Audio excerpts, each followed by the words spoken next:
Right, well, here we are. This is the burning path, but it's also not the burning path. Because tonight we're doing a one-on-one scenario with Avery, who wants to play a new character. So we're looking at an entirely new scenario within the Burning Path's context, if you like. So that's that's part of the reason why we don't have all of our windows filled up. I'll probably progressively fill up these windows and things as we go. And while we're talking, we just wanted to get started, really, because this is kind of session 0 for Avery's new character. So Avery, tell us about this character, if you will, what you know so far. Well, for one thing, he is Sidariel's first tiefling. Right. And most likely only tiefling. Fortunately, Russ doesn't have to sink an island on me for this one. Just some planes. But yeah, basically he's a tiefling artificer, and Russ and I have bounced a few ideas back and forth, but generally I'm just curious to see where Russ goes with this. Right. It will be interesting. Okay, so you've got, let's have a look at your character. I'm going to just bring up your character in a moment. I'm waiting for D&D Beyond, the above virtual tabletop, to load up for us. And we can have a look. So I'm looking at the character at the moment. It says level 8. I'm assuming it's because I haven't refreshed the page. Basically, you need to look at the other one because I made a copy of it. Okay. And the copy is level 4, which is what we agreed on. Yep. Cool. Alright. It's loading up now. Let me see if I can get some business happening. Above.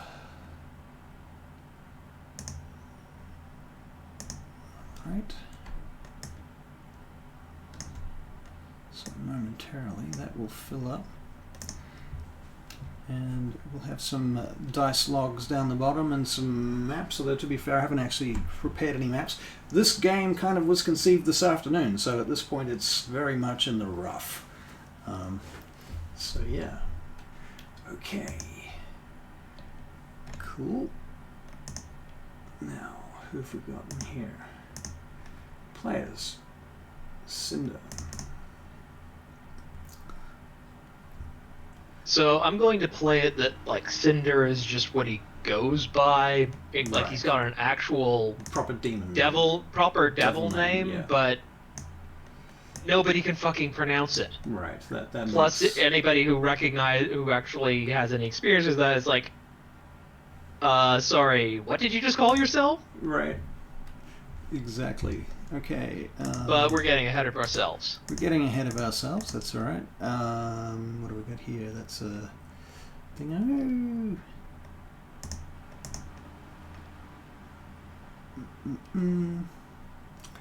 We're getting there.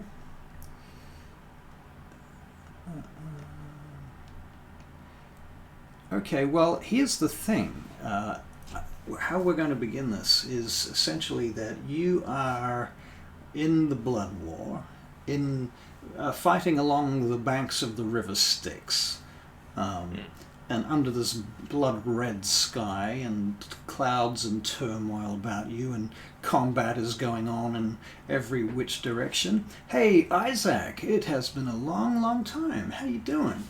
Come and lurk with us. We're doing a session 0 for a one-on-one scenario. We won't be in the Blood War for long, Isaac, but this is where we're going to begin. This is the prelude, the prequel, even. Okay, so you're in this massive melee combat, and as you turn around, this enormous monstrosity behind you thrusts a blade straight directly through the middle of you. And you feel yourself being slain, essentially. Your blood is pouring from you, whether it's blood or ichor, I don't know. We can talk about that. In any case, you most likely fall to your knees on the end of this wicked barbed blade, and as Yeah? I'm kind of just imagining like my body just like sliding off it and slumping to the ground. Right, and he tears the blade out from you, this thing with all these barbs on it, shredding it as it comes out. Shredding whatever infernal organs that you have or not. We have an ad break starting in 54 seconds, just so you know. So that's, if anyone's watching, they can go make a cup of coffee. And as you fall to the ground, you feel your consciousness slipping away. And you've probably died a few times before as an infernal, as a fiend, essentially, and gone back to your original plane of existence a number of times. And so there's this sort of familiarity about that. So you're not terribly concerned, but mostly disappointed and very fearful of Asmodee, who is most likely going to punish you for your failure here. Yeah. But as you begin to fade, and as you begin to pass out of your infernal body into this wasteland, you feel this tug upon your consciousness pulling you away from this place, as if you are being sucked to another plane of existence. And thusly, we go on an ad break for... Well, I think Isaac has a subscription, so he can still see us. You got a sub there, Isaac. Ah, yeah, so that's true. You can still probably see us, I'm guessing. Okay, so in which case you feel yourself sort of reabsorbing somewhere else, and you lose consciousness for what feels like an eternity. It probably would help if I had my microphone over here, because I imagine you probably couldn't hear very much of that very well. How does that help? Does that sound a little bit better?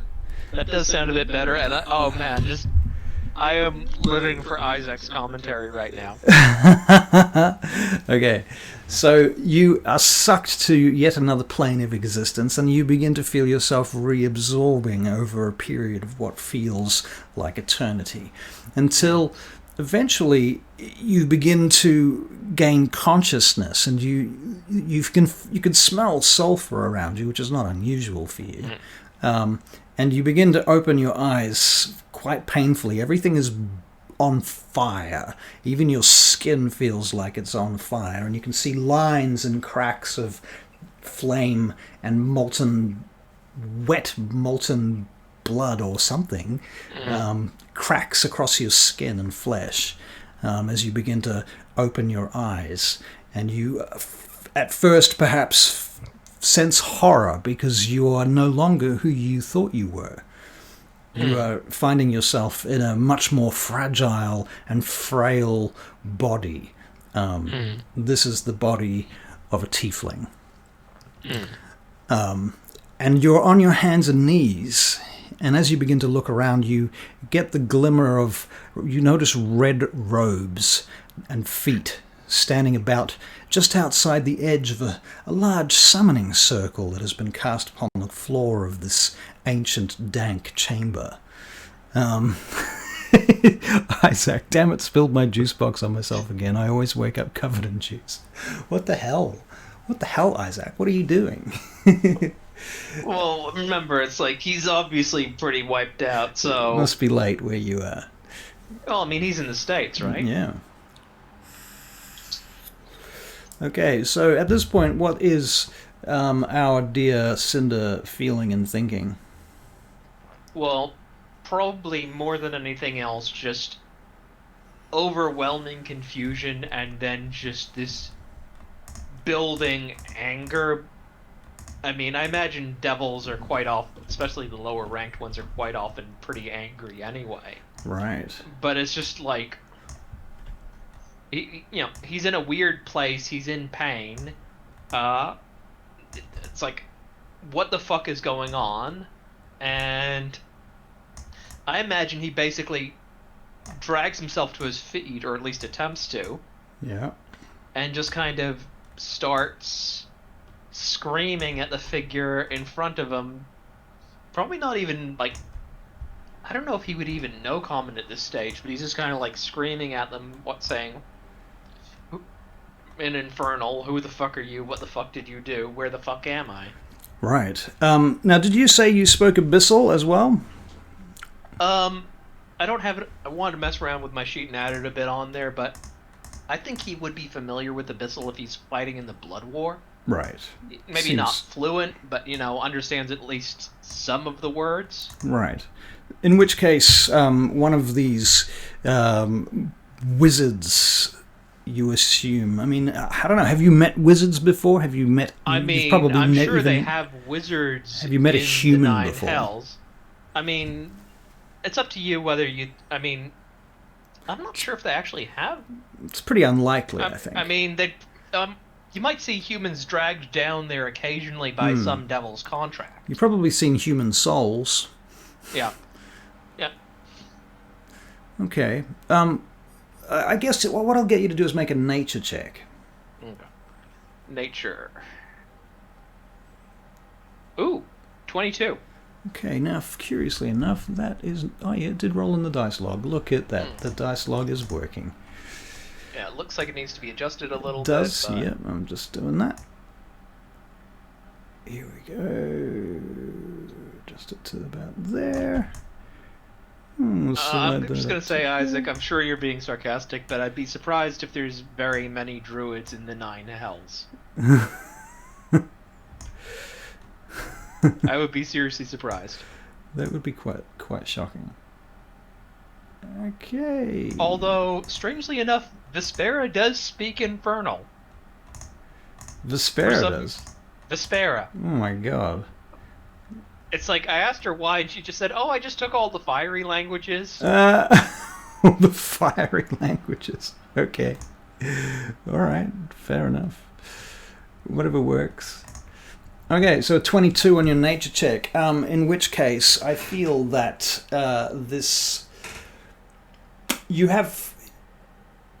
you immediately smell humans, and you are immediately aware that you are in what must be the prime material plane, which is quite a shock and quite unpleasant. Yeah. So, like I said, I wouldn't say I'm fluent in Abyssal at this stage, but I would recognize Abyssal. I would probably try and say, in what I know of Abyssal is, what did you do? Silence, fiend, says the nearest wizard, and basically abjures you with their staff, causing you some fairly serious psychic damage and forcing you to your knees. You have been summoned here for a reason.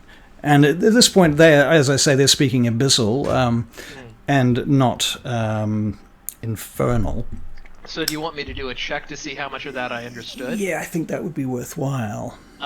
Maybe just a straight intelligence check? Yeah, I think an intelligence check might be worthwhile. Well, that's actually that is my highest stat in all fairness. Nice. Isaac said, I'm not crying, you're crying. And he's also off to work. Well, have a good day at work, or a good night, whatever at work, Isaac. Yep. Still not a bad roll.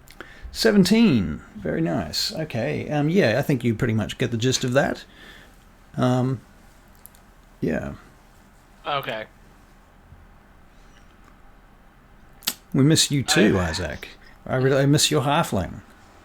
Yeah, I miss you. It's like, yeah. And your vampires. Well, please come back and hang out with us in the future. Also, Isaac, we have a new website you should go and check out. We've got a forum there as well, so you can come and join our forum, and then it doesn't really matter what time zone you're in. We can have long discussions over longer periods of time. Yeah, we can discuss lore and all sorts of shit. Yeah. I know Charlie misses you too. Yeah. Go on. You go on. Here, have this. This is the URL. It's literally Oops, that's under supposed to be the doc. video of us. Yeah, I know, but hey. Fair enough. I was trying to give him a link, but I failed. Just to make it more tempting, Isaac. More tempting. There you go. Be tempted. Go do it. Go do it. Go sign up. Go sign up. Yeah, go sign up.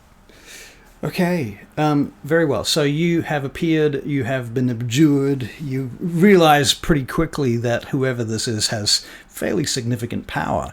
I will get you to make a perception check, actually. Okay. My dice like me tonight. That was a natural 20.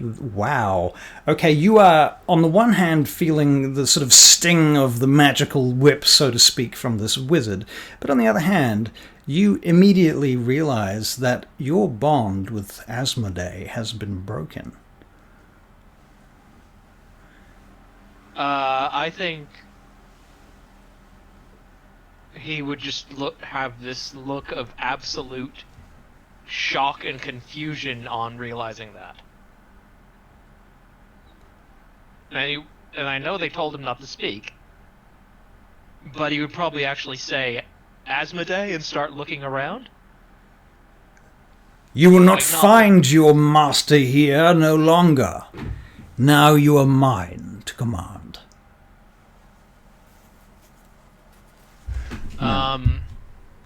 Now I have to pull up some notes, but you keep talking. I look at him and, again, in broken, abyssal, who, you? Damn it, that's what I'm pulling up notes on. But I will be there in a moment. Who am I is a great question. Who am I right now? Well, I will tell you once I have my dirty old Barakyle notes out. Come on. Please do bring that up so I can add him to the hit list. Add him to the hit list. Whose hit list? Oh, his well, own personal hit list? I told you, Cinder's hit list. Ah, right.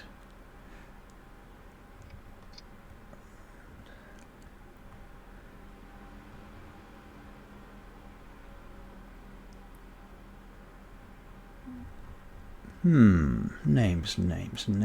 I have some choices here. Alright, he says, my name is Pallas Kore, Zalator of the Barakyle Envoy, and you will serve me, fiend.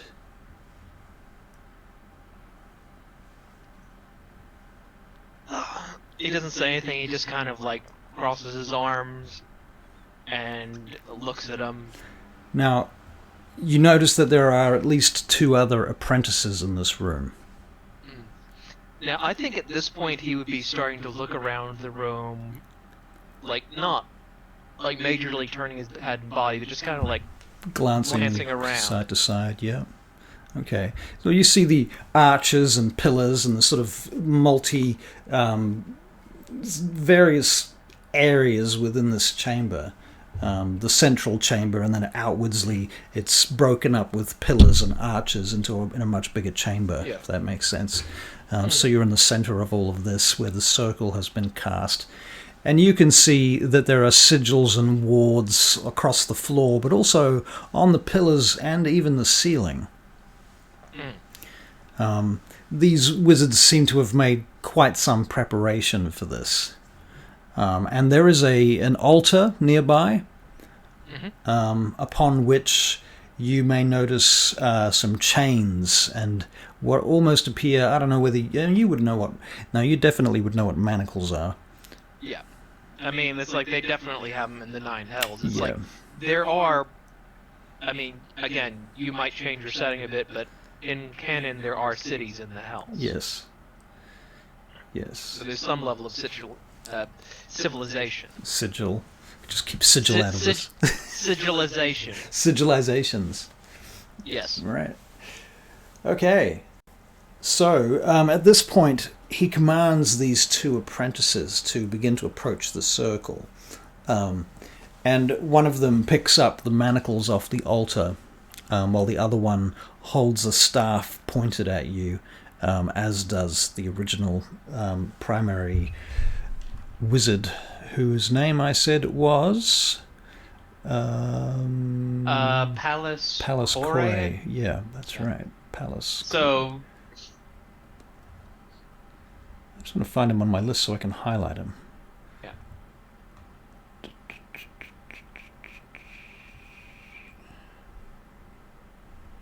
Oh, I'm looking at the wrong list. That never helps. Alright, cool. Palace Core. So, okay, so he is glaring at them, but after a moment he just kind of slumps his shoulders a bit because he realizes he's not stupid. He's not a demon. He's I'm guessing naked. He's got nothing on him, and he's got Right. 3 opponents that are wizards. Yep. He's got no weapons, so he just slumps his shoulders and just kind of holds his wrists out. All right. So the one holding the manacles throws the manacles to you across the circle. They do not step inside the circle. Okay. You also notice that the main primary wizard, Pallas, is standing inside of a triangle. I kind of give the apprentice that threw the manacles in a look like I'm trying, just from my body language and facial expression, I'm basically implying he's a coward. And then pick up the manacles and put him on. Okay. Very good. As you put the manacles on, you feel this... You realize immediately, because they begin, the sigils on them light up suddenly, and you realize that they were seriously warded and designed to contain your powers. Yeah. And what have you. Now, let's discuss this, because obviously this is kind of a session 0/session 1. At this point, we've kind of... You're now a tiefling, right? Yeah. So whatever powers that you had as a devil pretty much don't exist now, except maybe some rudimentary kind of whatever that comes with being a tiefling, I suppose. Yeah, so basically... So what can you do? At this level, what I can do is I get the Thaumaturgy cantrip, and I can cast Hellish Rebuke once a day. Right. Hellish Rebuke, if I recall, basically allows you to give damage back to anyone that hits you, is that right? Yeah, so as a reaction, I can send... they make a dex save against my damage coming back at them. Right. The interesting thing is the spell is actually cast at 2nd level instead of 1st. Huh. I cannot cast it otherwise, though, unless it's on my class spell list. And interestingly, the stat attribute for this is Charisma, which I didn't invest any points in. I've got it at 10, but it's just like, Charisma is really useful, but I just had too many other attributes I wanted to put points in. Right. Fair enough. Okay.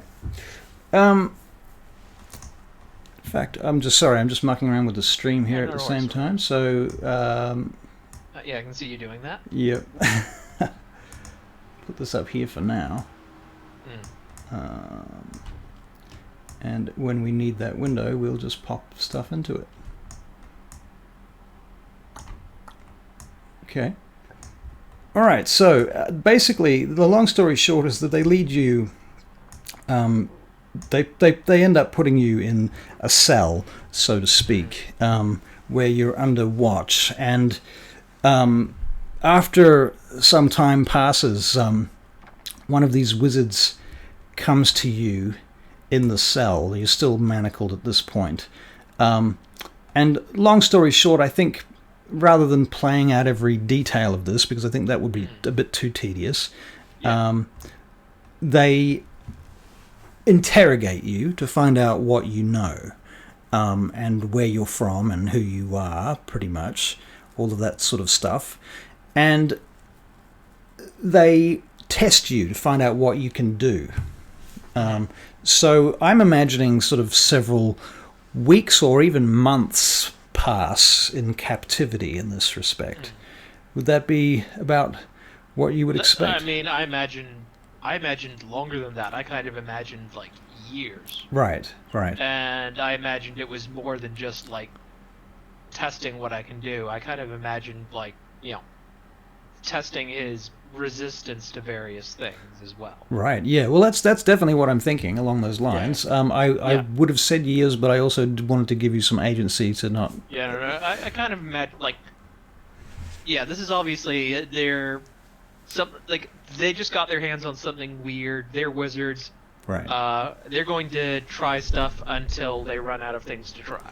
Right. That's about right. Okay. And then they're going to try stuff they already tried to see if they can reproduce the results.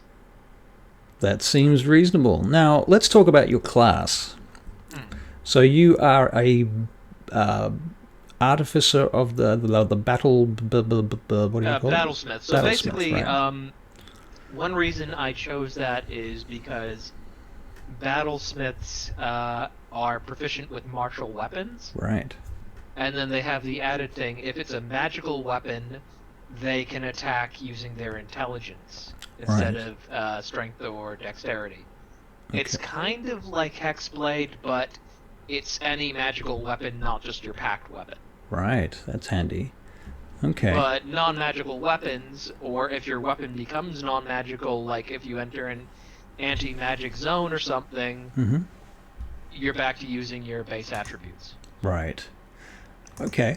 Well, why don't we move forward in time a little bit after you've gone through this process of testing and so on, and they've kind of gotten to the point where they feel pretty safe that you're not going to try anything. They brand you with a tattoo that pretty much puts you under their power at this point, and will not allow you to directly attack specifically Pallas, I think. We may have to edit this a little bit. I think from time to time they might add extra tattoos. So you probably end up getting branded every couple of weeks or something with something new as they, kind of develop. I was kind of imagining him as being like covered in scars and tattoos anyway, so that totally fits in. That totally fits? Okay, cool. All right, so what I'm thinking is at some point they decide, well, we're going to see if we can use this creature for something useful. Now, would they be able to establish a way and means that they could use you covertly in any way? Do you have any ability to disguise yourself? Well, disguise self is on the Artificer class list. Right. Okay, cool. All right. And basically it would mostly just be like, making himself, like, just hiding the extra features, basically. Because, like I said, the main thing is, so I went with a variant known as the Feral Tiefling. Okay. So, normal Tieflings, like, you get certain characteristics. Right. The Feral Tiefling, you roll or pick them from a list minimum of 2. Right. So his main difference is, apart from the shit they've actively done to him, is he's got horns and his eyes are absolutely uncanny valley. Okay. So basically I was imagining gold irises and black sclera. Black what? So the whites in his eyes are black. Right. Okay, cool. Nice. And so basically, like, if you can't see his head, he looks totally human. Right. But apart from the brands and burns and scars. Well, basically, I mean, the thing is, it's like that's again, mortal. Those aren't inhuman. Those are weird, but they're not inhuman. I'm just trying to get a picture of them. That's all. I understand. So, like, he does look human, and I imagine, we've established spells like Detect Good and Evil would detect that he's got infernal blood, but right. Yeah, apart from his face, he looks pretty human. Right. Okay, so he's got a 12 strength, 14 dex, 14 con, 17 int, 12 wisdom, 10 charisma. Okay, cool. And that's at level 4. Yep. Okay. So I gave him a fairly balanced stat spread. At level 8, I want to take a half beat. He has intelligence up to 18. All right. but that's for a future. Okay, very cool. Thorn whip, mace, crossbow, light hammer, unarmed strike. Okay. All right, so one of the other things is that over this period of time, you are basically, they set a quasit on you, and basically it's there will always be a quasit following you or with you, and you may slowly kind of get to know it a little bit. I think in this time I would have become fluent in Abyssal just because Yeah. they insist on speaking to me in Abyssal and he's not stupid. Yep. Yep, no, that makes sense. He is not stupid. 17 intelligence will do that. Okay, cool.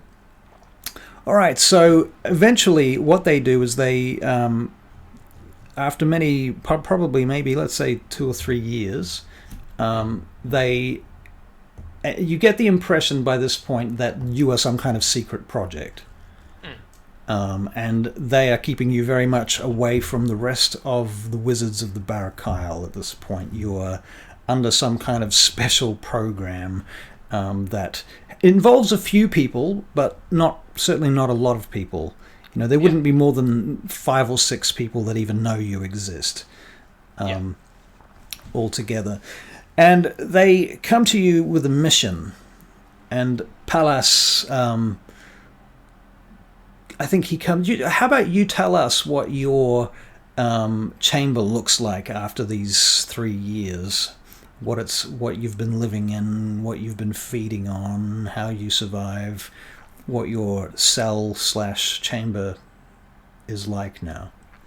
I mean, I imagine after 3 years, it would still be pretty basic. Yeah. But it's just like. After 3 years, they would have learned he's smart enough that they can reason with him. Yep. And that if they just try just the stick, he's just gonna nope, not gonna do anything. You can hit me with shit, but he knows he's valuable to them. Right. And he knows that they're not gonna do any permanent damage. It might hurt like hell. Right. But he's been hurt like hell before, so I imagine he's probably like negotiated some concessions. It's hardly luxury, but he would have an actual bed, clothes, and food that's actually somewhat edible. Right. So he probably actually has stuff to keep him occupied. He's probably starting to learn a little bit of common at this point. So he probably has a few books, scrolls, maybe a table. A table, a chair, like so it's a very basic cell, but he actually has like some, actual. He's not just like living he's not just sleeping on a pile of hay on the ground. Right. He actually has, he's like, okay, well, you want me to cooperate with you? I can make your shit go. I can actively assist you, or I can drag my heels. This is what I want, and actually negotiate. They've learned they can negotiate with him. He's not just a demon who just lives to destroy shit. Right. Okay, cool. And what was I going to say? So as far as morals and ethics go, I mean, we're not particularly concerned with alignment exactly, but you were a devil, and now you're a tiefling. And you haven't really been socialized in any kind of human sense. No. At this stage, he would definitely be... If we were talking about it in alignment, he would be lawful evil. Right. If he makes an agreement, he's going to follow through on it. Right. But he's not going to be like... he's looking out for number one. Right. And, if he sees somebody in pain, he's just kind of like... serves them right. Right. I was like, what'd you do to deserve that, Right. So basically, he's an evangelical. An evangelical. Okay. All right. So, Pallas comes to you in your chamber. And the door opens, and what are you doing at this point? I think he would be like struggling through a book in common, just like trying to, because he's on the material plane now. He realizes he needs to understand the language, and he's just like basically teaching himself common from a book, just like, or at least trying to. Yep. Yep. No, that's fair. Do you want to make an investigation check to see how that's going?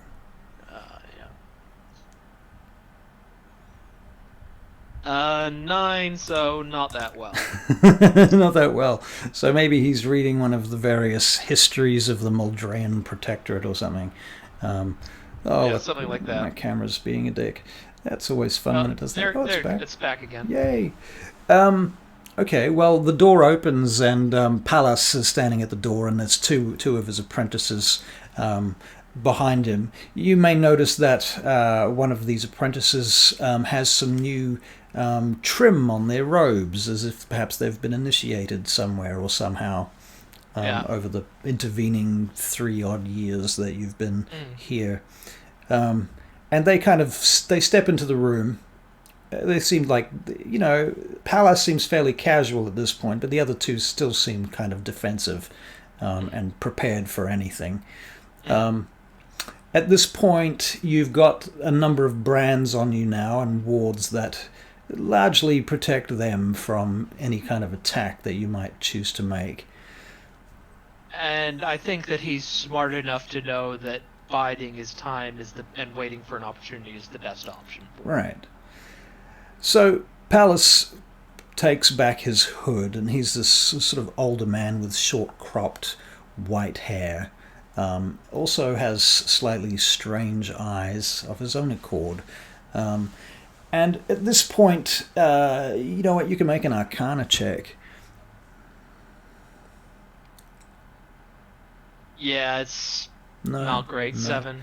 Okay, you still at that point don't have any idea why his eyes appear to be different to everyone else's. Or maybe you just don't notice because, you're not used to dealing with humans. It might be that you just haven't met enough humans to know how different he is. I mean, I've met like half a dozen odd humans at this stage. Right, exactly. So therefore,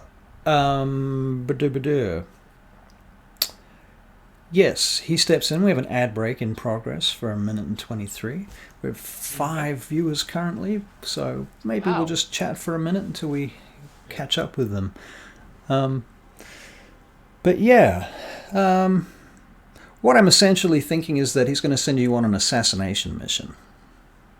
Okay, well, interestingly, I did choose stealth as one of my proficiencies. Okay, cool. So how's this working for you so far? I mean, it's not what I had in mind, but I am enjoying it. Okay. It's something very different, and yeah, it's a bit of fun. Cool. All right. All right. Well, Pallas comes into the room with his apprentices, and he casts back his hood, and he says, "So, have you decided upon a human name yet?" I just shrug and say, "I don't know enough of your human names. Call me Cinder." Well, I suppose that is oddly appropriate. Very well, Cinder. It shall be for now. I have a task for you. A task? From me? Yes. You will get to leave these walls for the first time. How do you feel about that?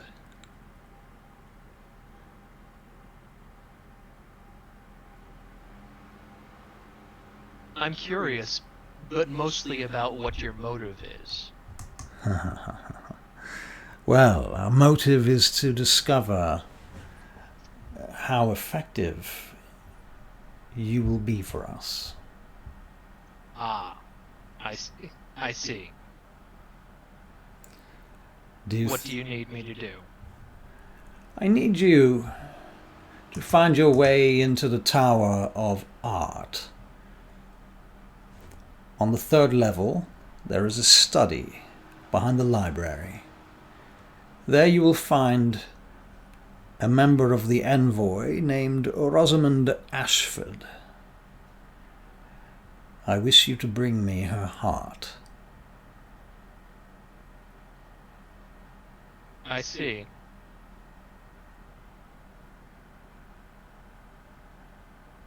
Is this something you can do, Cinder? I can certainly make the attempt. I will need some equipment, and he just looks down, and he's wearing clothes, but they're probably like pretty rough clothes, and they're obviously not going to trust him with any weapons. Yes, of course. You will need equipment, you will need clothes, you will need a disguise. I cannot let you out looking as you do. People will ask a lot of questions. You are aware that mortals will not accept you the way that you are. I am aware. Good. Well then, if you do this job, you will find yourself obtaining new privileges. Oh?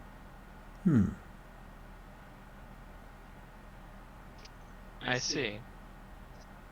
I'll need some information about the target as well. Hello, Den Mama. Hey, yes. Oh, Madame Lazuli. Greetings. Oh, yeah, this, madam. Oh, my goodness, you've got a new Twitch name. Or have you just changed your old Twitch name? Evening, fellas. So this is what the solo D&D option will look like. Yes, pretty much. Something like this. Yeah. 2 people role-playing. But yeah, so since you came in late, Quick recap. I've just done something that I've been wanting to do for a while now, and I am role-playing Sidariel's first tiefling. Yeah. All right. Right. Let us continue. Right. I am aware. You mortals are so strange.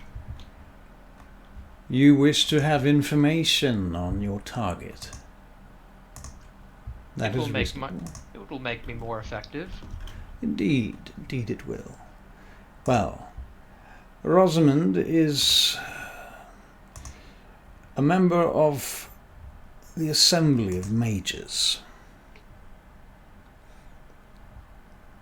And would Cinder know what that is at this stage? You might have heard it whispered at various times. I need to pull up another document. So how are you, Joanne?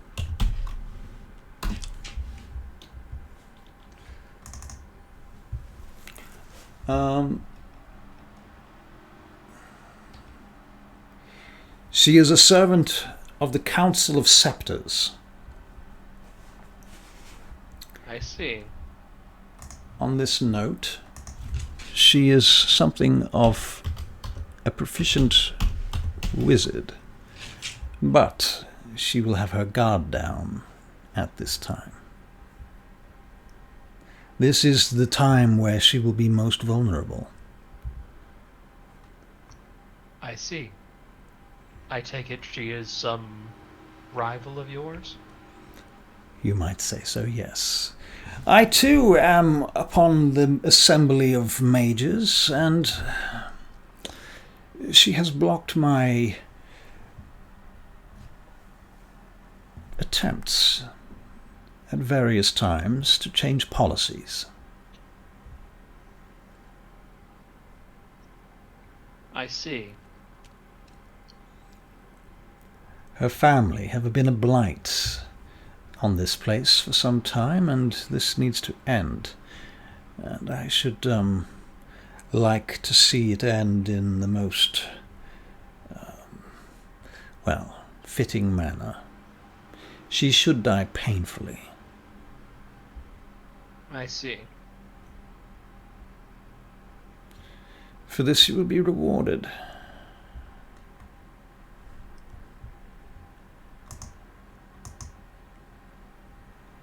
What do you need? There. What will you need, tiefling? Is that what you're calling me now? Well, we have done some research, and it seems that there are planes and places where your kind are not entirely unheard of. A sort of cosmic accident. Accident, I'm sure. I will need armor and weapons, as well as some other supplies. Very well, I will have an armourer sent to you.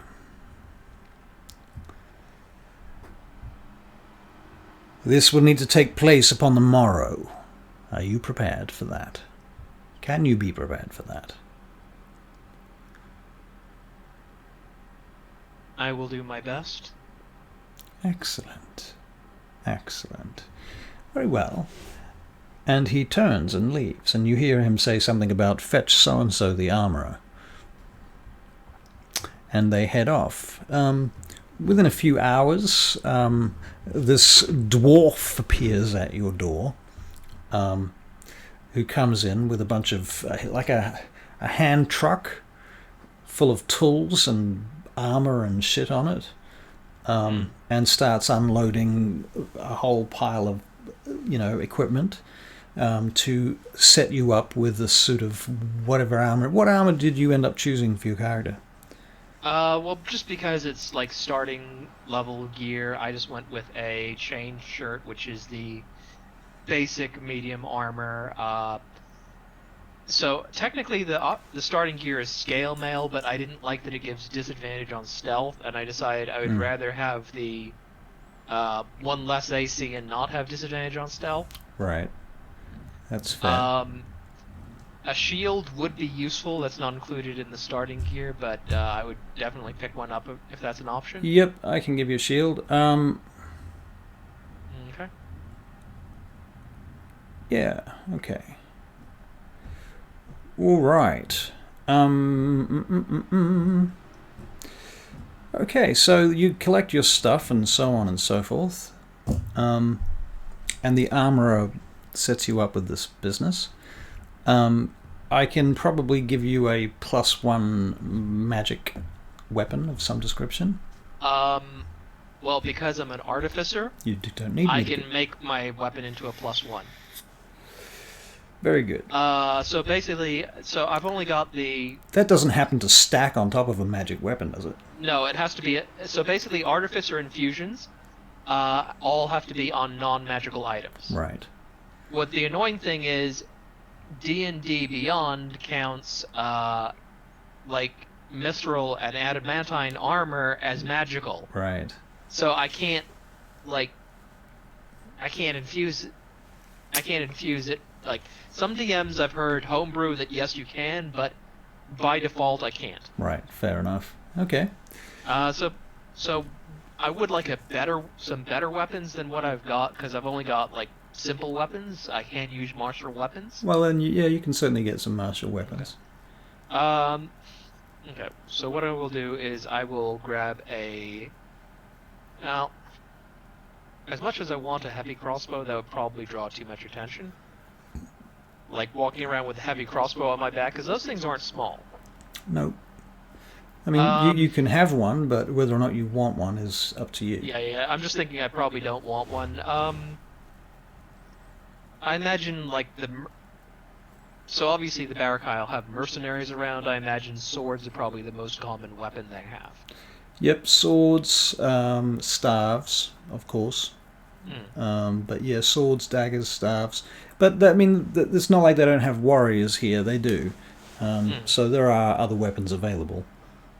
Right, but basically what I'm saying is just items that won't draw attention to me having them. Right. So I will take a longsword and a dagger. Okay. Very good. Okay, I'm going to take a quick intermission and go to powder my nose. Yep. And you can add that stuff and figure out how it works, and I'll be right back. Okay? Yep.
don't know who's watching, that I'm just screwing around with my infusions, so don't mind me.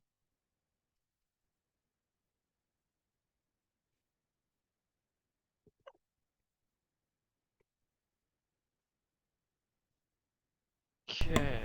Alrighty, we're back. How's everybody?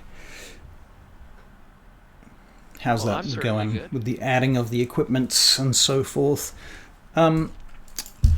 Now, I was thinking about this mission because obviously this is a prequel that we're kind of throwing together quickly, and I think I might change the mission parameters a little bit. Yep. I think that what I was going to throw at you is way too much. It is a bit, yeah. Doesn't make any sense at this point, so I'm going to change those parameters. You are going to be sent to take out a messenger. Okay. That makes a lot more sense. For one level 4 on his own, considering Yeah. I also wouldn't have, like, I'd be missing one of my major class features, the Steel Defender. Right. So at this point, it does make sense, and it's your first mission for these guys, or for this fellow in particular, and they just want to know, first of all, whether or not you can be trusted. So I don't think we're going to give you such a serious mission. Maybe that mission happens later on in your prequel storyline. Yeah, that makes sense. So this is the first mission. So you're off to get a messenger, and let's put this messenger, they're going to be, you need to intercept them in a tavern in a small town outside of the Red Citadel. Okay? Okay. That makes a bit more sense? Yep. Okay, and you're given a description of this messenger. They will be a standard Barakyle envoy messenger. Well, they're not envoys here because they're in their own city. Yeah. It's just a Barakyle messenger. Yes, in fact, right. They will bear a scroll case, most likely. They will probably ride a horse. You were described. They described to you the types of robes that they will be wearing. They may even have an example of such robes. I think the messengers wear white with green trim on them.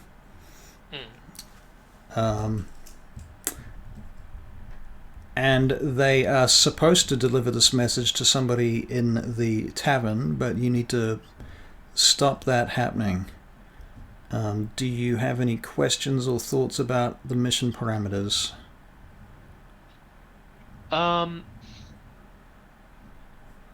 No, I think it's pretty self-explanatory. I mean, do I know who the person is that it's being supposed to receive the message? Right. Let's use the same name as we did before, and we'll keep it part of the same sort of subplot. So it was the woman on the council that I was discussing earlier. Rosamund Ashford? That's the one, Rosamund Ashford. Rosamund Ashford. Okay. Alrighty then.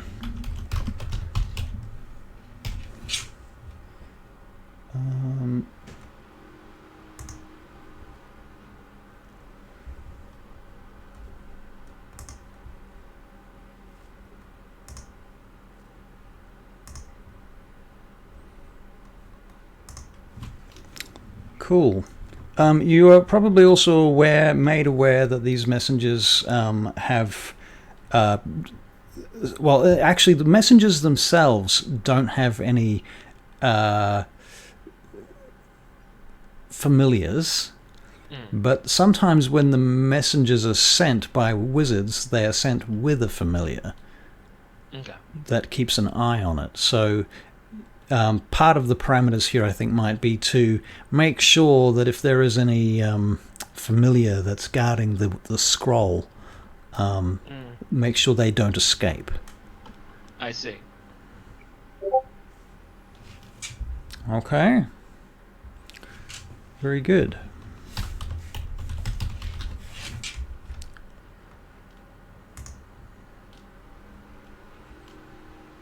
Right, so thusly, you are given your equipment and you are released out into the world, having had a sort of final check to see that your disguise is effective. All right. So you find yourself on the streets of the Red Citadel, Okay. which is not entirely unfamiliar in a way, because you've seen perhaps the cities of the Nine Hells, so it's not entirely unlike that, but at the same time it is much more human. So there are a lot of mundane things going on too, wagons and horses and people and that kind of thing. But there are certainly, and at this point, given that you are essentially lawful evil and you haven't sort of met humanity at this point yet, it's of no great surprise then that they have slaves and so on and so forth. Hey, Jojo, how you doing? Hey, Jojo. What's going on? How you doing, man? Good to see you. Yeah, so. Oh, we're pretty good. We're just doing this one-on-one Session 0 prequel game for Avery. Yeah. Doing a backup character. Right. And just playing it out because he thought it'd be fun. Yeah. Sidariel's first tiefling. Yeah. Here we go. All right, so how would you like to proceed? So basically, he's got his disguise on. I imagine, can we say, for this mission, he's been given, a ring that casts disguise self on him? Because he doesn't have enough spell slots to keep it up all day on his own. I think that's fair. Yeah. Yeah, so he's got this ring that's, so he's disguised as a human, and he's just kind of he's walking through the city, but he's kind of trying to familiarize himself with it as well in case he needs to make a run for it. He's looking for escape routes. He's looking, it's all very strange to him, and he's kind of trying to gauge what in this place are actually threats he should be aware of and what's stuff that he can just kind of ignore or leave for later. Right. Oh my God, we've got two Joes in the chat. So yeah, we got Joe and we got Jojo. So we really need to find a Joe. Right, exactly. Or another Jordan or something. Okay, so I'm thinking actually what you probably need to really pull this off is maybe a ring of mind shielding. Okay. Also, because you're in the Barrack Isle, and at this point, every other man and his dog will try and read your mind if you're not careful. Trying to go through checkpoints and stuff. I think that you will be given some sort of signet / scroll with some credentials that will get you past multiple guards and that type of thing. Yep. So that you can have free passage to and from the tower that you've been kept in. One other addition I might add is your cell where you have been kept. You have sometimes thought you could hear, and you might not know what it is at the time, but later on you might realize that it was waves crashing against the walls outside. Yeah. Yeah. And he's just if he actually gets to look at the ocean, he'd probably just step into an alcove or something and just spend 5-10 minutes just staring at the water. Yeah. Just kind of being what Right. the fuck? Right. And you'll see ships too. Yeah. Big fucking Barrack Isle ships with oars bristling from them. Yeah. Okay, cool. Well, you make your way out of the city, which is an experience unto itself, and you pause and gawk at various things at various times, perhaps. Maybe not gawk openly, but, because he's not stupid. He's not stupid. He's anything but stupid. We're not talking about Murak here. I'd love to see you play Morag. That'd be hilarious. Should make everybody play each other's characters. That would be. I mean, I've heard of DMs doing that, like Yeah. pass your character sheet to the person to the left, Right. and it's just like, what'll be funny is like, yeah, you're impersonating what they would do, and it'd be like, I know Rian would be, take the Skywalker approach. What is the singular, most dramatic thing I can do in this situation? Right. Right. Not necessarily the best thing, the most dramatic thing. Exactly. Yeah. Okay. Well, you find yourself outside the gates of the Red Citadel eventually, and you're in this what is essentially a kind of a farmland. But you notice that off to the west of you, hang on, north, south, west, east of you, yeah, to the east, there is a kind of a dark, gloomy, brooding sky where the clouds take strange forms on the horizon. Mm.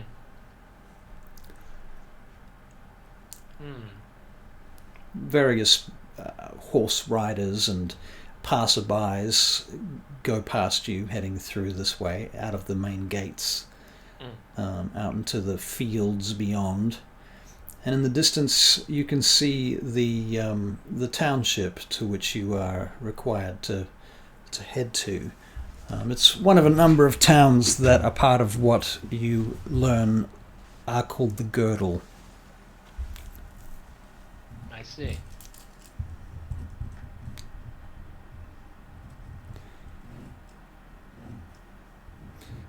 Yep. So I make my way towards this town. I'm looking for this tavern. Yeah. I'm also keeping my eyes open for any potential signs of closets. I know I'm not going to be able to see one, but Right. I'm, sometimes, there's signs, like, I'm looking out, keeping my eyes open. Keeping your eyes open. Well, how about you make a perception check? Okay, yeah. I was rolling so well before, now I'm rolling so badly. 4. Oh, that was not a D20. This is a D20. You got a 4. Okay, well, seemingly you do not notice any signs of anything following you or with you or near you. Yeah. You believe you're... yeah. I'm assuming they would have somebody watching me. He doesn't know how, but yeah, this is more like looking for... When I say looking out for a closet, he's looking for a closet that's like closets that he wouldn't be expecting to be there, like around this courier, or basically he's looking to see if he's being followed. But again, he got a 4 on his perception, so. Right. Okay. Now just tell me what you believe the mission is, because I just want to make sure we're all on the same page before we get too deep into it. Right. There is a courier at this tavern. Yeah. Who is wearing a green robe with green and white trim, I think. Yeah. The courier has a scroll case. Yeah. They want me to intercept the courier and get the scroll case before it is delivered. This Rosamund Ashford gets it. Right. Okay, so you don't know who's going to be at the tavern first. So it could be either of them. Yep. And I would have been given a description of this Rosamund, I take it. Yep. Yep. You believe that she is going to be a middling to powerful Barakyle wizard. She's going to be wearing red robes. She will probably be bald. She will probably have tattoos on her face. I see my video camera's frozen. I was going to mention it. I didn't want to interrupt you, though. As it is wont to do. Okay, it's going to be like that. It'll probably come back sooner or later on its own accord. Hopefully. Hopefully. I'll just fuck around with the settings for a minute and see if that does anything at all. You can always turn the camera off and on again. Nope, that didn't do nothing. Didn't do nothing. Let's see if this does anything.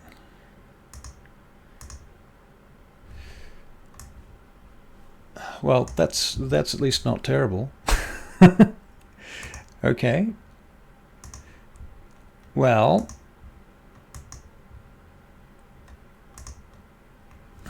maybe if I disconnect my camera, it's going to go straight to Streamlabs. No, okay.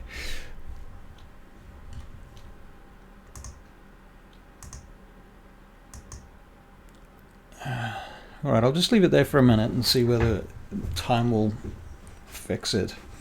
And we'll just keep talking. Yep.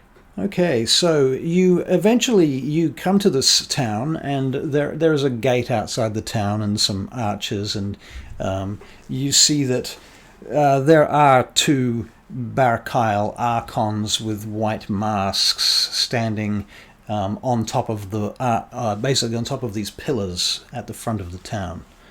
Okay.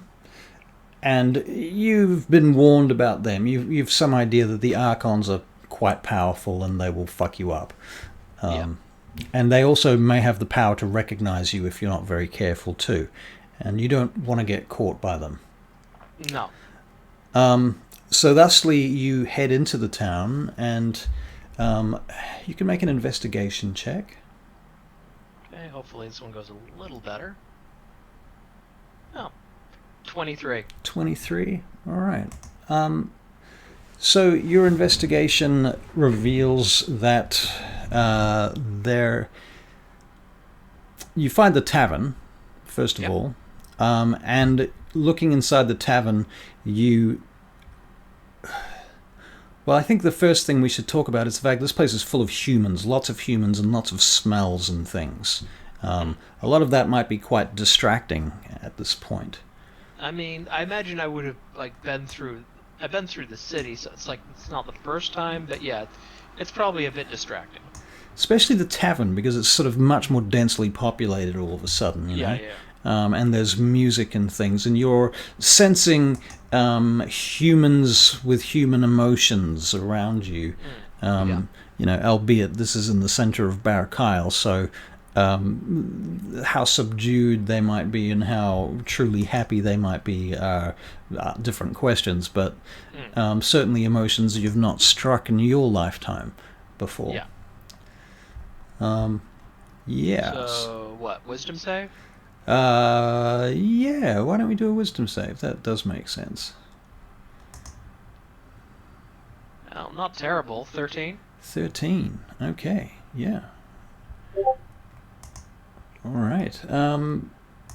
Yeah, I mean, it's certainly a bit heady, you know, but you manage to keep it together. You're not being afflicted by all of these feelings and things.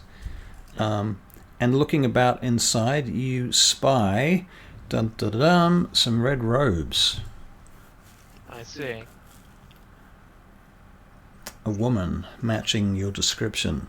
Well, the description, not your description. That would be different. Now, let me see if I can think of another way to get this camera back online. It's very annoying. Very annoying indeed. Anyway, what are you going to do at this point? Basically, I will surreptitiously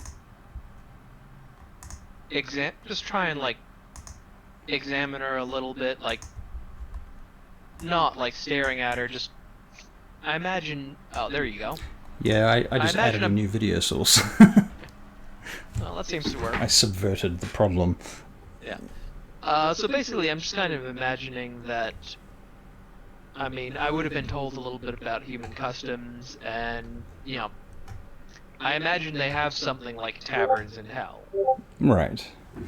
So I, basically just, I would have been briefed. They would have made sure that I'm not going to out myself the first time I step into a place like this. Right. Yep. So basically, I would, get something to eat and drink, and I would position myself so I can just kind of watch her out of the corner of my eye, and I'm just kind of examining her, trying to actually memorize the details of her appearance. Right. Okay. Very good. Do you want to make a perception check? Okay. 12? You hear her. She crosses over to the barkeeper, and she says, "What hour is it presently?" And he says, "Milady, I shall fetch the time for you." And she stands and waits while he heads out the back. I see.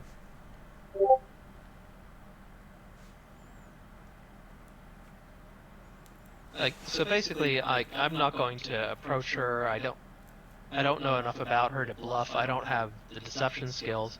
So basically, it's just like I'm kind of imagining Cinder as somebody who, observes and waits for his opportunity. Right. Okay. The bartender comes back and he says, "The hour is 6 bells. I've heard it has been chimed from the tower bells in the city." She says, "Is it not about time that this pissant town of yours had a bell of its own?" And he looks a little, taken aback. She turns and she goes and sits down. "What are you doing?" Now, how many entrances does this tavern have? Well, it's got one main entrance at the front. You gather that there's at least one other entrance at the back.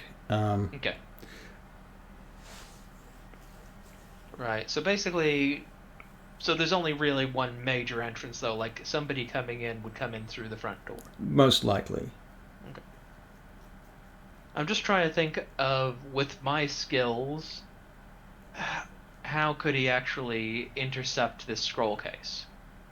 I mean, the person he's supposed to stop getting to is already there. Mm-hmm. Now, he can disguise himself. But on the other hand, if he tries to make himself look like her, like even if he's outside and she's inside, people are going to notice. So it would be good if he was one level higher, because then he could cast invisibility, but he's level 4. Yeah, basically I think he would finish his food, and I'm imagining there's like a bench outside where you can sit and drink. Yes. Okay. So basically he's kind of like nursing his drink, doing that bit where you like pretend to drink and just kind of spill a little bit down your front. Can you make a perception check? Okay. 6. Oh. Okay. Yeah. All right. One of the street vendors comes past and offers you some crab on a stick. No, thank you. I just ate. So suit yourself then, sir. Suit yourself. It's the best crab you're going to get round here, though. And he heads off, wheeling his trolley. I'm going to say Cinder is deeply suspicious of seafood. Fair enough. Like, kind of looks a bit abyssal to him. Especially crabs. Crabs look like abyssal, and he's just like... Right. I don't want to eat... That thing looks like a fucking demon. I don't want to eat a fucking demon. No. Sounds awful. Yeah. All right. So, thusly, several minutes go by. Is there anything you want to do in those several minutes? Basically, he's just kind of like, he's already had a cursory look around before, but he's kind of like looking around for, if he has to make a run for it, what can he do? Like, what can... Right, well... Like, exit routes, basically. Well, it's a main street in a smallish town, on the way to a more major town, between a major town and a big city. Yeah. So there's a fair bit of traffic that goes through the middle, but at this point in this time of the day, the traffic has slowed significantly, and the first sun is now on the horizon. So it's getting dark. And you can see several of the moons too. You can see the gatehouse, the sanctum, and the altar on the horizon. There are a number of trees about the place. These kind of strange-looking... they're a bit like cherry blossom trees, but they're a bit more kind of twisted, and there's something sinister about them. There are a couple of alleyways and side streets that come off here. Some buildings and so on. Trading houses. There's some sort of artisans market that's closing down presently. Okay. But yeah, basically he's just like looking out for this. He's looking out for this courier. Okay. All right. Well, time passes, and I will get a perception check for you to find and see the courier. Oh, come on. 9. Oh man. Okay. A group of travelers come through all of a sudden in a big cluster, and they. So most of them quite a lot of them have horses, and so they sort of charge through the town. I think given that you're sitting here literally waiting for this courier should give you advantage on this check. Okay. I will roll again, see if I can do a little bit better. Yeah. 15. Okay. You notice that they all go past the front of the tavern, but one of them breaks off from the group and turns towards what you now realize are some stables. Okay. And you see that they have white robes and green trim. Okay, I get up and follow him into the stables. Okay. And are you being stealthy at all? I am terrible at performance, but I'm going to try and, with my body language, imply I'm looking for a place to go take a piss. Right. Fair enough. I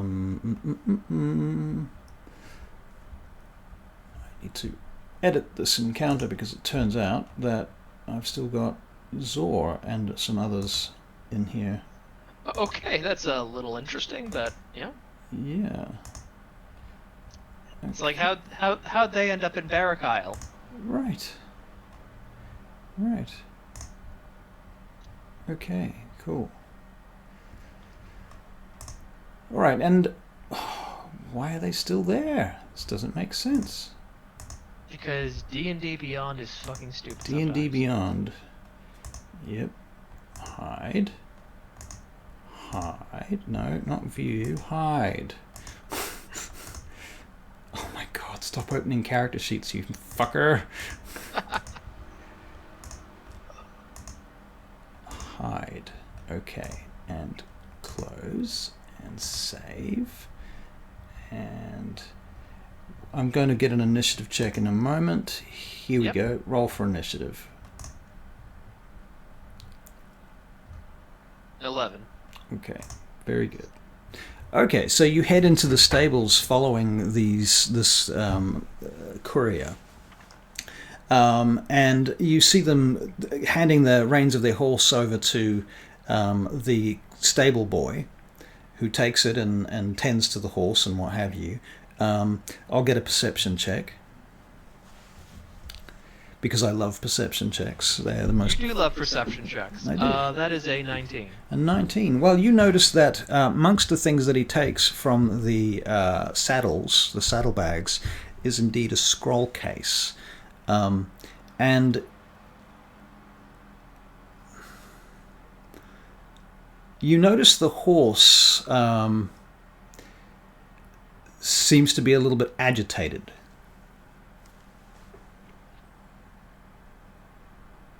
It's sort of stomping on the floor. Does it seem to be reacting to me or something else? It's not you, no. I see.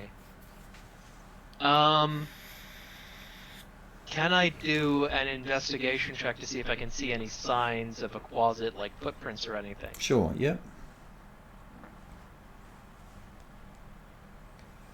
17. Right, well, you notice that there are indeed little footprints on the muddy floor of the interior of the stables. Do you have dark vision, by the way? I'm assuming you do. I do. I do have dark vision. Right. What range is it? 60 feet, like 60 feet. Yeah. like almost everybody else.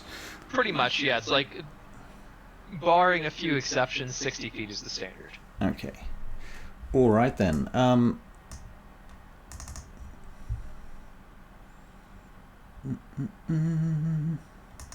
Cool. So what do you do then at that point? Basically, so describe these stables to me. Like, I'm imagining like there's a roofed area. The interior of the stables are roofed, yes. Okay, so I was kind of like imagining a courtyard. Yeah, it's more like a building with a big barn door, and then down the sides of the interior are like not rooms exactly, but they're walled off areas with gates for each horse. So I kind of have a look around at the surrounding area. Yeah.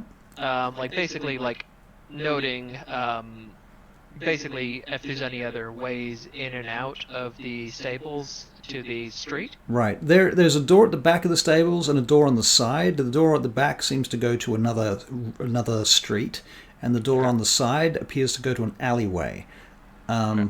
There is a well out on the other side of the stables where people are going and drawing water occasionally. Okay. So basically, my current plan is, because I'm disguised as obviously something different from my regular appearance anyway. Yeah. Basically, my idea is I want to kind of stumble into the courier and try and grab the scroll case if looking at the situation, if I think I could just try and grab that off him, especially without him immediately noticing. Okay, so you're going to basically stumble into the courier. Okay, so this is kind of a sleight of hand check and a deception check as well, I think. Okay. So deception to make it look as if you're stumbling. Yep.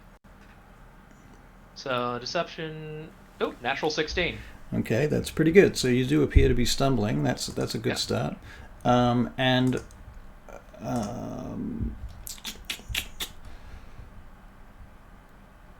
Let's make a sleight of hand check. Yep. That's a 10. Right. Okay, so you grab the scroll and begin to tug it away. At that point, the quasit appears in front of you, and it, of course, goes... Yep. Which you can imagine. Wisdom save? So that's a wisdom save for you, yep. 4. Okay, so you don't happen to be immune to fear as a... I mean...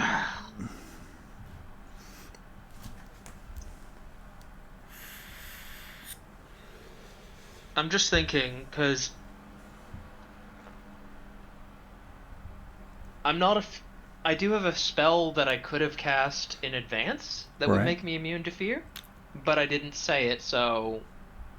Well, if you want to burn a spell slot and cast it in advance, this is a prequel, so I'm okay with that. Yep. Okay, so since I knew there was a closet there and I know what they do, right, I would have cast Heroism on myself, which, among other things, makes me immune to fear. Right, nice. Okay, cool. All right, so it goes at you and you don't... I basically just go back at it. All right. The courier casts back their robe and takes out a wand, points it at you, and casts magic missiles. Okay. How much damage do I take? Great question. 3d4 plus 4, I believe, isn't it? It's 3d4 plus 3. It's 1d4 plus 1 for each missile. 3d4 plus 3. Okay. Where's my dice roller? Here it is. 3. That'd be 7 points of damage. 10 points of damage because it's plus 3. Okay. So basically, I had 3 temporary hit points from heroism, so I take 7 points of damage. Yep. Do I have the scroll case in my hand at this point? Yes. Okay. Well, let's make an athletics check to get it off the courier. Okay. Athletics. That's a 16. 16.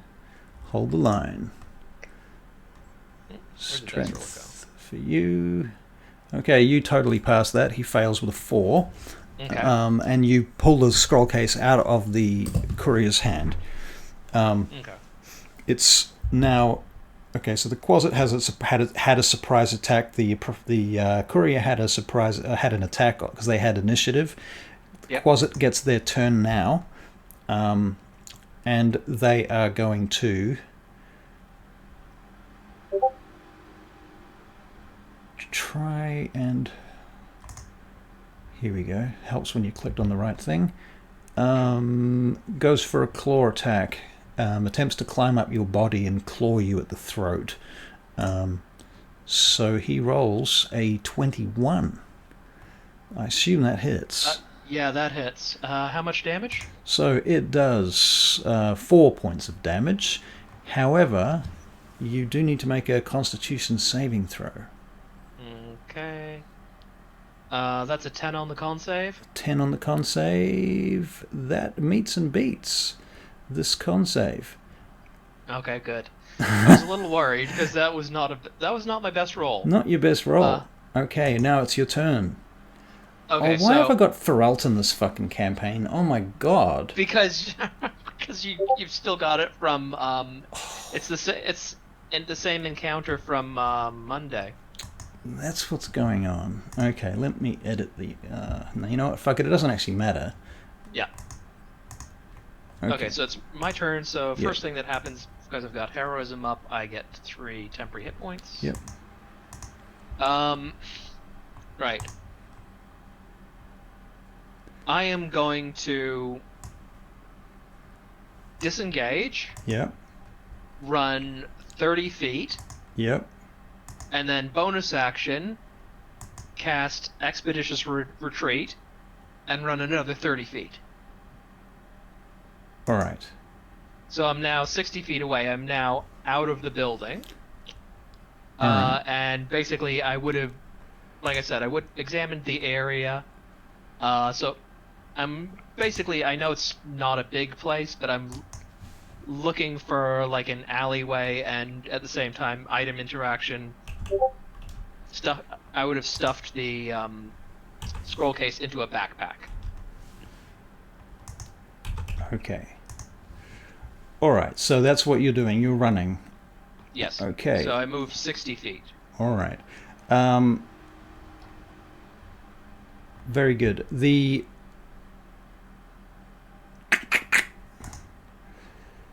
messenger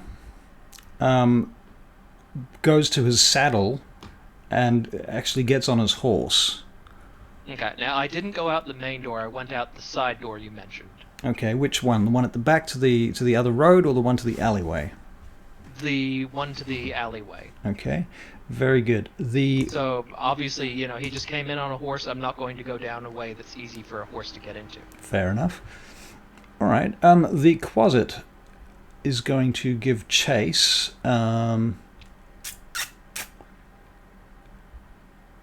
It can dash to 80 feet. So it's going to do that, whereupon it catches up with you, but it's used its turn. Okay. It's your turn. It's just right behind you at this point. Okay. Snapping at your heels. Right. How tall are the buildings around me? Oh, about 2 stories, 1 or 2 stories, depending on which building. And they kind of go up and then tier up. Okay. So how many, are there, how high up would be a flat surface? Like, if I had the sufficient jumping distance, how high up would a flat surface I could jump to be? 15 feet? Okay, 15 feet. Let's see,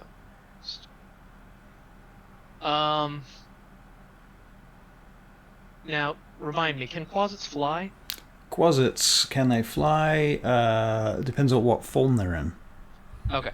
But the quasit that's behind me is not a flying quasit. Not presently. Okay. And since I've hung out with the Barakyle for a few years, do I know what's involved in them changing shape? Like, is it an action or does it take longer? That is a great question. It's an action. Okay. Yeah. Right. So now, from what I remember, quasits don't have a lot of hit points. You are aware that this is not a standard quasit, though. This is a Barakyle quasit. Okay. So I wouldn't expect to be able to take this out in one attack, is what you're saying. That's what I'm saying. Yeah, it's not a. Okay. It's not a one-hit wonder. Okay.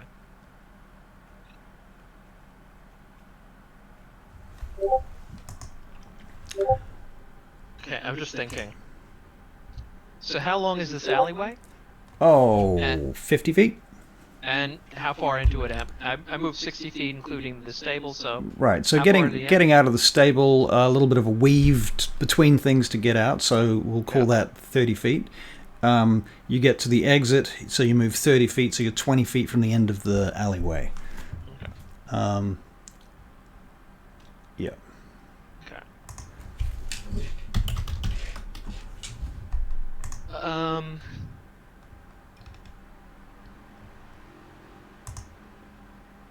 Yeah, so basically, if I just decide to fight this quasit, I definitely need to kill it. In other words.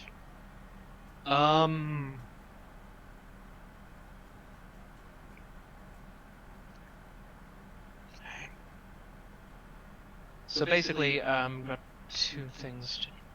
Just deciding. So basically, well, obviously, I am going to keep running, which will obviously provoke an opportunity attack. All right. So you keep running, and you provoke an opportunity attack.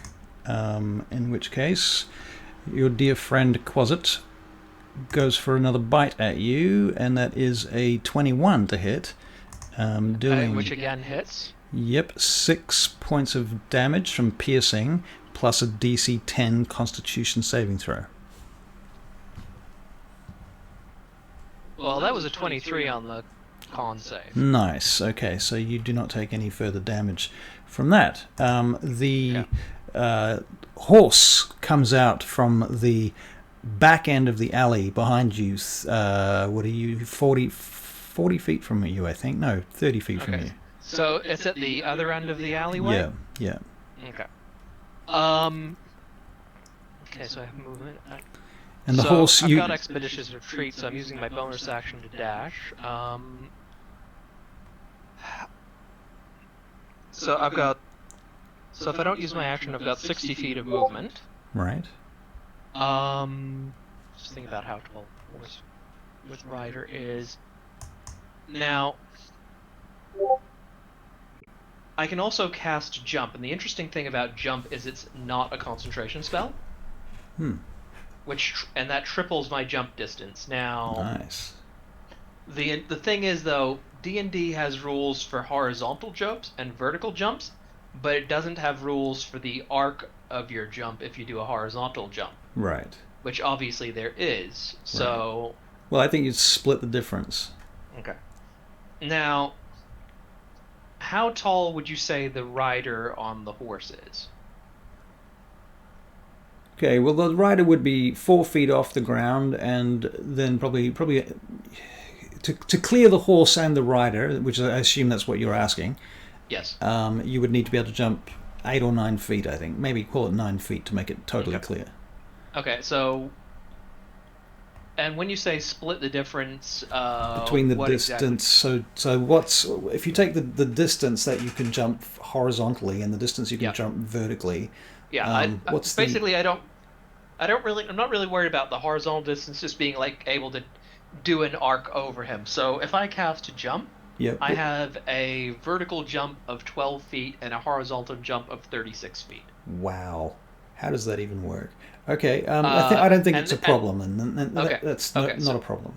Okay, so I cast Jump. Yep. It's not concentration, so I still have Expeditious Retreat. Yep. Bonus action and movement.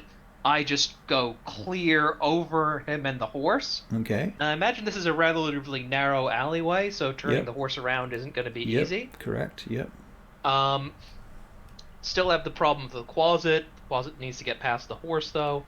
So yeah, I am basically going to go and run, and I'm going for another alleyway. Okay, so you clear over the top of him. Now, as you do that, you want to make a stealth check to hit an alleyway that he doesn't see you go into. Okay. That is a 12. A 12. Do, do, do, do. Let's make it. Okay. You're pretty sure he spotted you going into that alleyway because he turns on his turn there, and I'm going to let him fire one crossbow bolt at you. Okay. And he's going to have +3 to his attack. And that's an 8, so the crossbow misses you. Yeah, it goes totally wild. So basically, just what I would do is I would go part way down the alleyway. Yep. Just enough that he can't see where I am. Yep. And using my enhanced jump height, Yep. I would start going up the wall, and I'm looking out for the closet behind me. Okay. And basically, and then I want to get up onto a ledge and then just get back from the edge and hide. Okay. Very good. So at this point, you're going to make another stealth check, and then you're going to make a perception check. Okay, that is a 17 on stealth. 17 on stealth. Okay. I'm going to make a... And then 5 on perception. Oh man. Okay, so what you see once you take cover between some chimneys and some birds' nests and some other shit that's up on the roof of this building that you're on, you see this hawk fly up from the alleyway almost vertically, soars up into the sky, but seems to be looking in the wrong direction presently. Yeah. Okay.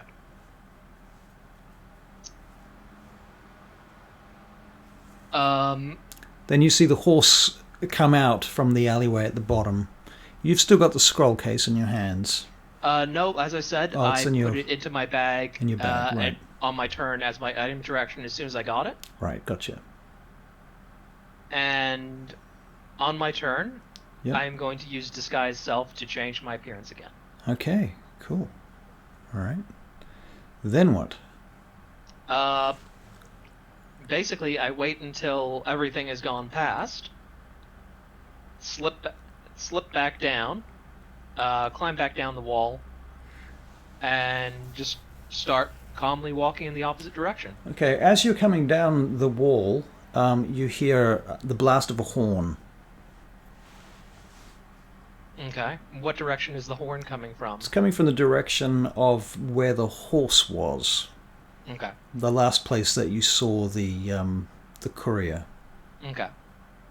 Basically, yeah, I just I look totally different now, and I'm just I'm kind of like watching what. Are there any other people on the street at this point? Very few people, but at this point, you can make another perception check. Okay. Oh, natural 20.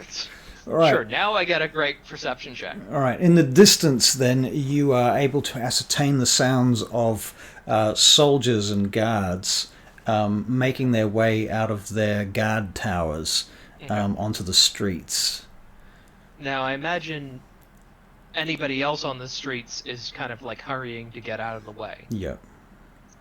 So basically, I will follow suit. I will just kind of like sticking to the main streets. Just like I'm gonna head back to the inn.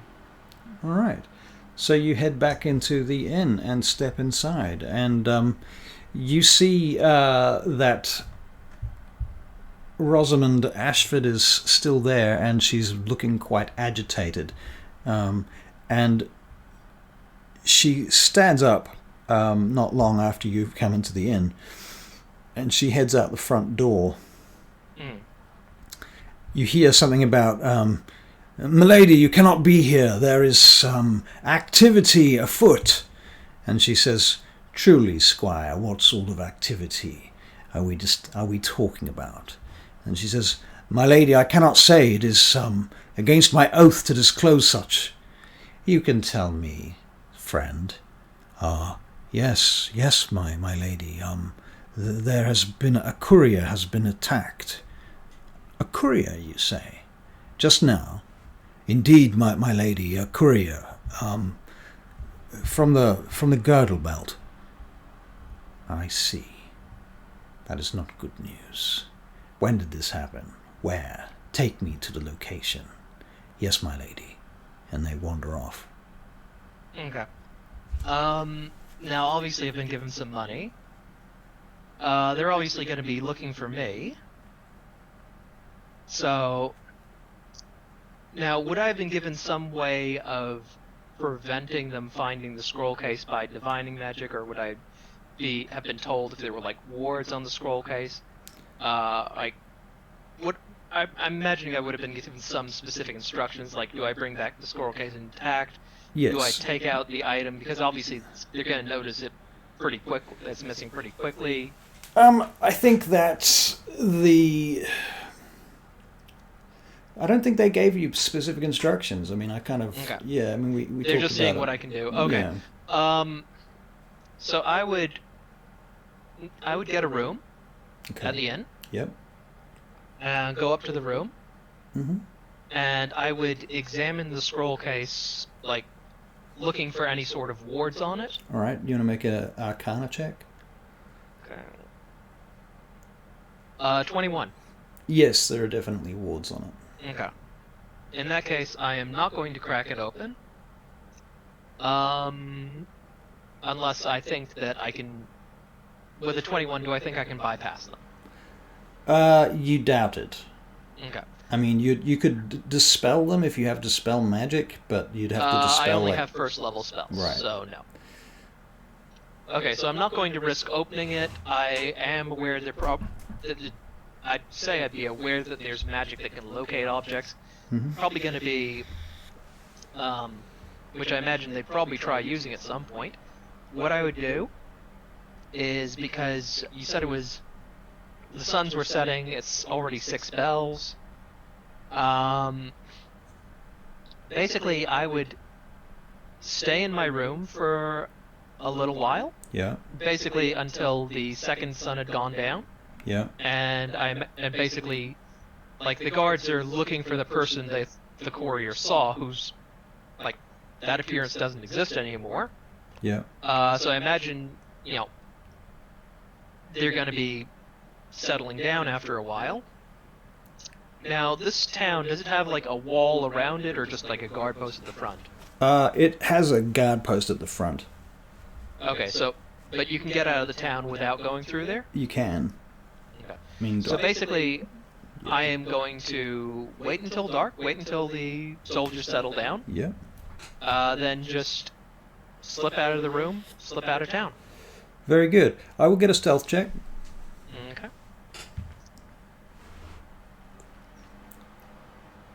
That's a 22 for stealth. Nice. Very good. Plus, I have dark vision and they don't. Right. Okay. It's 22 for stealth, you say? Yes. All right. You make it out of the town, you believe, unnoticed. And you head back to the Red Citadel, I assume. Mm-hmm. You receive a message in your mind as you approach the Red Citadel. And this voice says to you, traverse the walls of the exterior of the Citadel. You will find that there is an entrance to our tower on the seaside by the cliffs. The path is perilous, but I'm sure that you will make it. Okay. I will continue to guide you from afar. Okay, I'm gonna say I got a short rest while I was waiting. Okay. Just so I can get some hit die back. Okay. Didn't roll. Didn't roll. D&D Beyond, if you use hit die, sometimes it rolls it, sometimes it doesn't. Okay, 7, so... okay. Roll another one.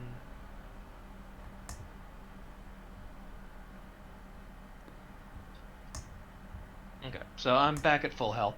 And basically, yeah, I just follow the instructions, picking my way along the path, looking for the entrance they mentioned. All right. I'll get an investigation check to see how well that goes.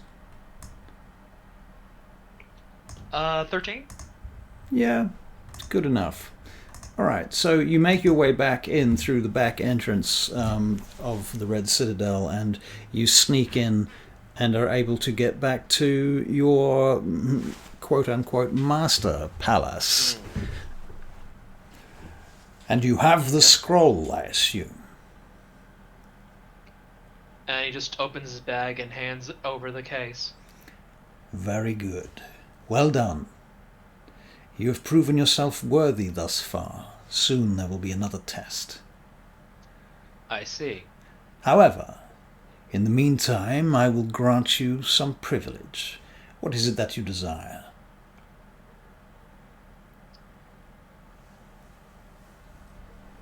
The tools the armorer used, I would like a set of those and instructions on how to use them.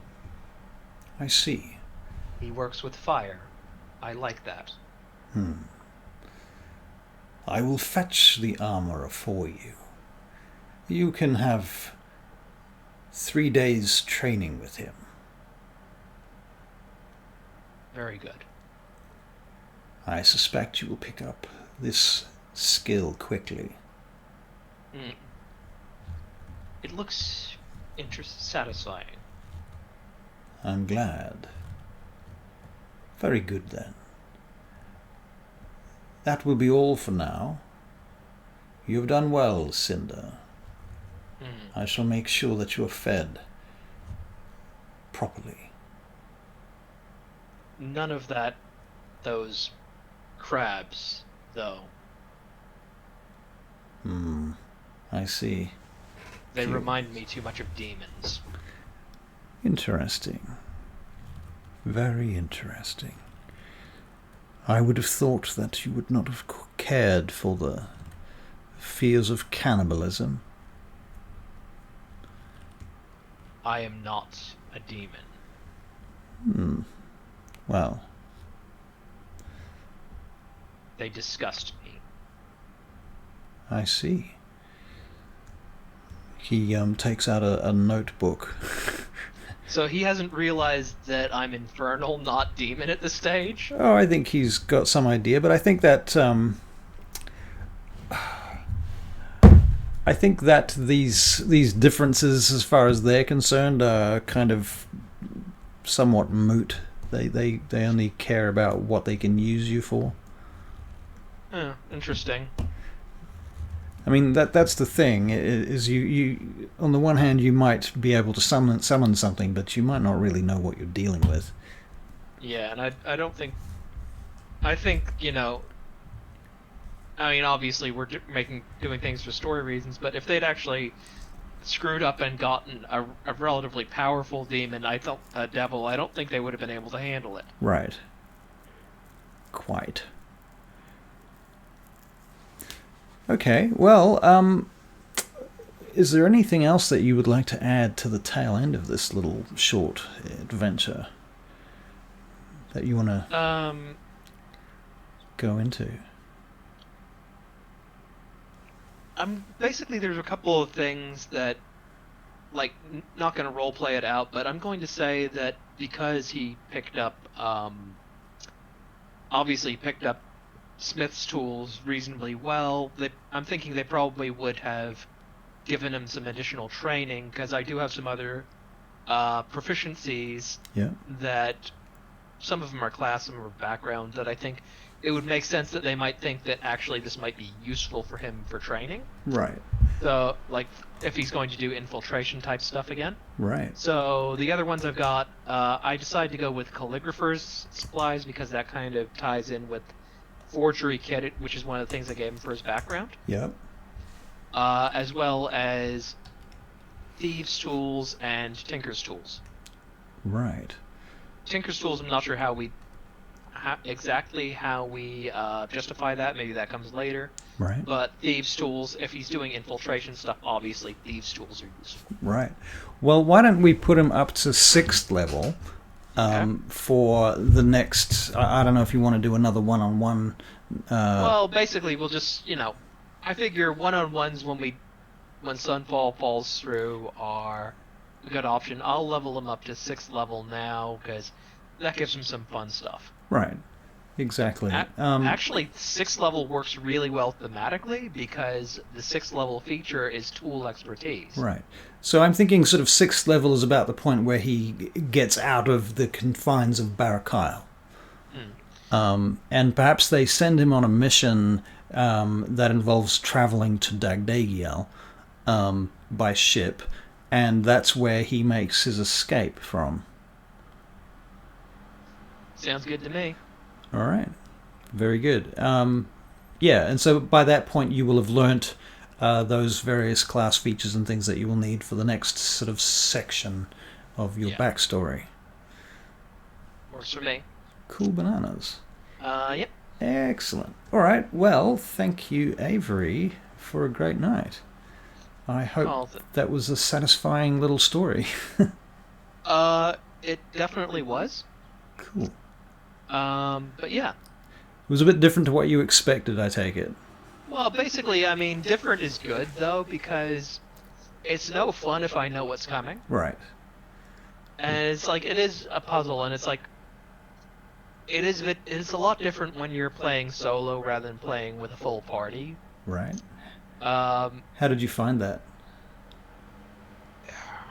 It's challenging because it really narrows down my options for how I approach something. Now, the interesting thing is, though, artificers are one of the most versatile classes. Right. It's just, though, at the lower levels it's trickier because they don't have as without the second level spells. Right. But no, it's definitely good. It's definitely, I highly endorse it to anybody who's considering it, especially for, I mean, I would really encourage it for just fleshing out your character. Getting to know your character and your background. Yep. And but yeah, basically one thing I would say, just want to reiterate, is I do like the idea of somebody finding out about him, and basically basically freeing him. Yeah. But obviously, you decide how you're going to handle that. Yeah, I've got thoughts about that. I've got ideas for that. So, yeah. Well, yep. Anyway, I've just leveled him up. I'm gonna pick some spells, throw on an extra infusion because that's the other 6th level feature. But yeah, tool expertise is really interesting because it's not just artisan tools; it's any tool he's proficient with. Right. Very cool. So, which means like, if he had, say, the funny thing is D&D considers instruments tools. Right. Weirdly. So, yeah, it's like, it's like any tool you're proficient with. Right. But yeah. Oh, cool. Well, no worries. It's been an interesting night. Thanks for this, Russ. No worries. Thank you. And we shall go and raid somebody because that's what we do at the end of our streams. Yep. We raid people. It sounds terrible, but it's good.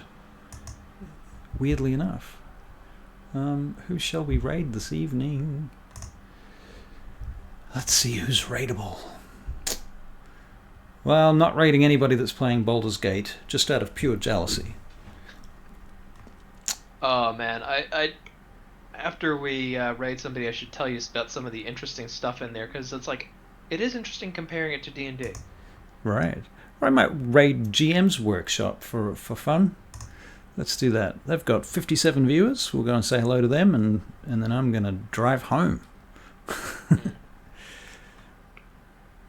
And here we go. 3, 2, 1. Good night, everybody. Thank you for joining us. I hope you enjoyed this little side quest. Backstory, a one-on-one shot. A one-on-one shot. Right. Okay, see you guys. And we will go to stream ending. Yeah,